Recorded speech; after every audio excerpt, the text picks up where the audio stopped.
बिस्मिल्लाहिर्रहमानिर्रहीम। अस्सलाम वालेकुम। आज हम बात करेंगे जो फसाद बर्पा किया जा रहा है लाहौर में नज़ीर चौहान की तरफ से,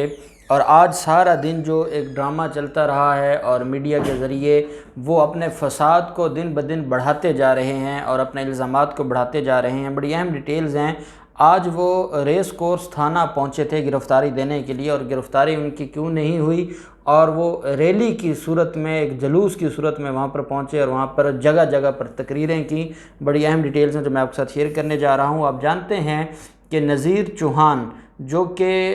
MPA हैं लाहौर से, पाकिस्तान तहरीक इंसाफ की टिकट पर वो MPA बने थे, और उसके बाद आप ये भी जानते हैं कि वो जहांगीर तरीन ग्रुप के फ्रंट मैन हैं, जहांगीर तरीन के, और जहांगीर तरीन के केस को लेके, या जो आप उसको ब्लैक मेलिंग कह सकते हैं, उसमें बहुत बड़ा किरदार नज़ीर चौहान का है। और ये वो शख्स है जिसने ये झूठ बोला था कि कुरान पाक पर हलफ लिए गए हैं जो जहांगीर तरीन ग्रुप के मेंबरान हैं उनसे, जो कि बाद में उन्हीं जो मेंबरान में से सब ने डिनाई कर दिया था कि नहीं, ऐसी कोई बात नहीं है, कोई हलफ नहीं लिया गया था।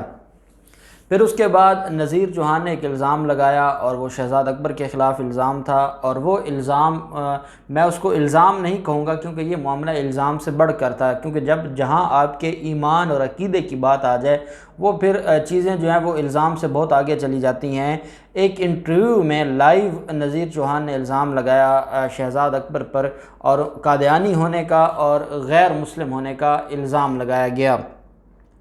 उसके बाद 20 मई को एक दरख्वास्त दी जाती है शहज़ाद अकबर की तरफ से, और शहज़ाद अकबर का ये कहना है, और उस दरख्वास्त के अंदर भी शहज़ाद अकबर ने हल्फन जो है वो अपनी दरख्वास्त में लिखा कि वो आका अलैहिस्सलातु वस्सलाम को आखिरी नबी मानते हैं, वो ख़त्म नबूवत पर ईमान रखते हैं, वो एक बाअमल मुसलमान हैं, और वो आका अलैहिस्सलातु वस्सलाम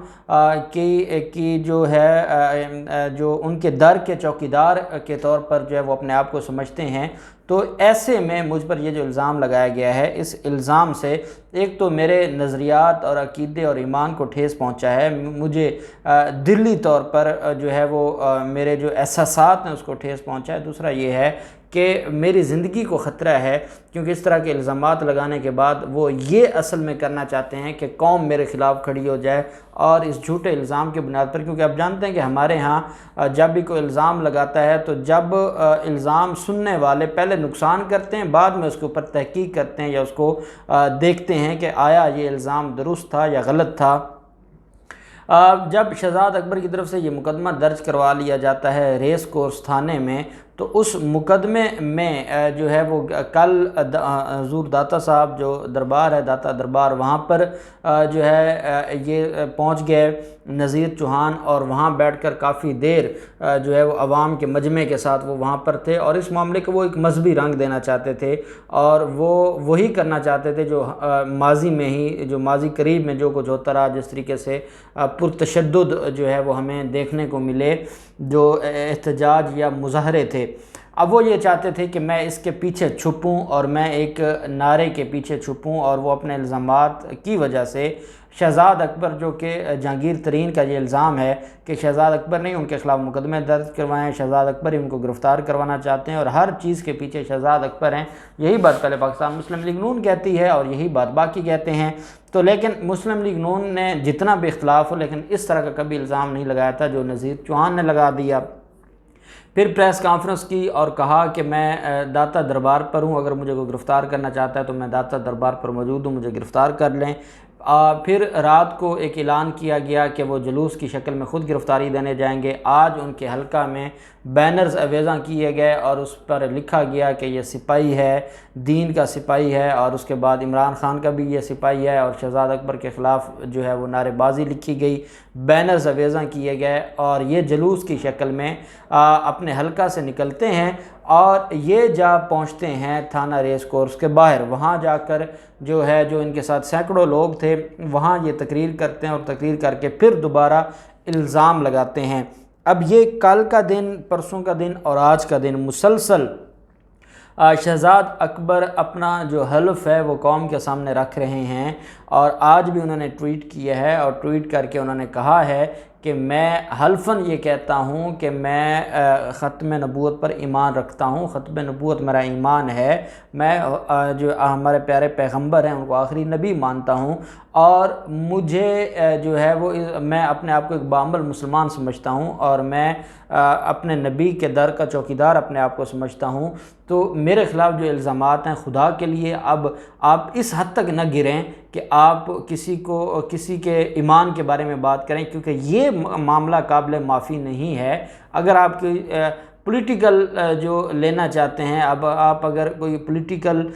جو مائلیج حاصل کرنا چاہتے ہیں، لیکن اس کے لیے آپ جو نعرہ استعمال کر رہے ہیں یا جو الزام لگا رہے ہیں، یہ آپ کو آخرت میں بڑا مشکل میں ڈالیں گے۔ ہم دیکھتے ہیں بڑے واقعات ہوئے، ان واقعات میں جب مشتعل کیا جاتا تھا لوگوں کو کسی کے خلاف اور نقصان ہو جاتا تھا، نقصان کے بعد جب انکوائری انویسٹیگیشن ہوتی تھی تو پتہ چلتا تھا معاملہ اصل میں تھا کیا۔ تو یہ ایک بدقسمتی ہے کہ یہ اس طرح کے جو لوگ ہیں اپنے ذاتی مفادات کے لیے اکثر اپنے ذاتی مفادات کے لیے، کچھ ریئل کیسز بھی ہوتے ہیں، کچھ تو بدبخت ہوتے ہیں، لیکن اکثر جو ہے وہ کوئی اپنے ذاتی مقاصد کے لیے، اپنی ذاتی دشمنی کے لیے ایسی چیزوں کا استعمال کر کے وہ لوگوں کو اشتعال دلواتے ہیں تاکہ اگلے کا نقصان ہو سکے۔ جو شہزاد اکبر ہے اس نے آج بھی یہ بات کی ہے، اور اس کا یہ کہنا ہے کہ میں نے اپنی جو درخواست ہے اس میں بھی میں نے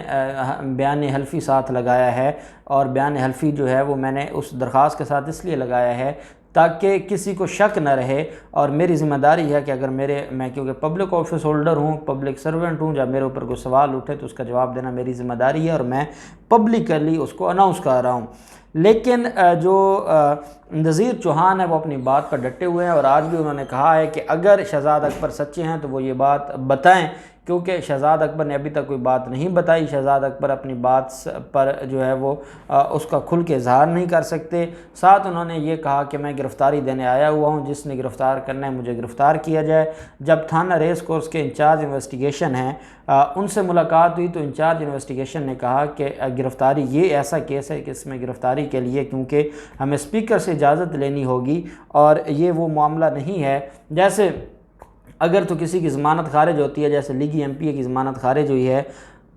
تو وہ لاہور ہائی کورٹ سے ضمانت خارج ہوئی ہے تو پھر اس وجہ سے گرفتار کیا گیا۔ دوسری طرف جو معاملہ ہے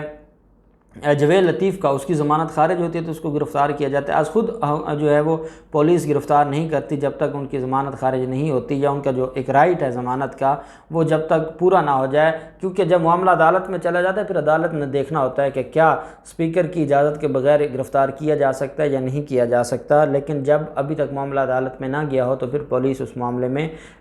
جو ہے وہ پہلے پرمیشن لیتی ہے۔ اب اسپیکر جو ہیں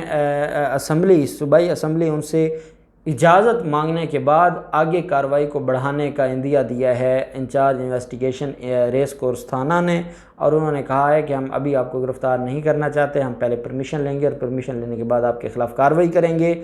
ریس کورس تھانہ کے باہر دوبارہ پریس کانفرنس کی اور دوبارہ الزامات دہرائے، اور دوبارہ ساری کی ساری چیزیں جو ہیں وہ دہرائیں، اور اس کے بعد پھر وہاں سے ڈسپرس ہو گئے۔ اب یہ معاملہ ہے، یہ گرفتاری کا ایک ڈرامہ تھا، اور وہ ڈرامہ پولیس نے ناکام کیا ہے، اور یہ الزامات ہیں اور یہ اصل کہانی ہے صرف اور صرف سیاسی مفادات کے لیے، اور جس سے پیسہ کھایا ہے اس کو بچانے کے لیے یہ کسی حد تک بھی جا سکتے ہیں۔ اب دیکھتے ہیں کیا ہوتا ہے، جو بھی ڈیٹیلز ہوں گی ہم آپ کے ساتھ شیئر کرتے رہیں گے۔ اللہ پاک پاکستان کا حامی و ناصر ہو۔ بہت شکریہ۔ اللہ حافظ۔ پاکستان زندہ باد۔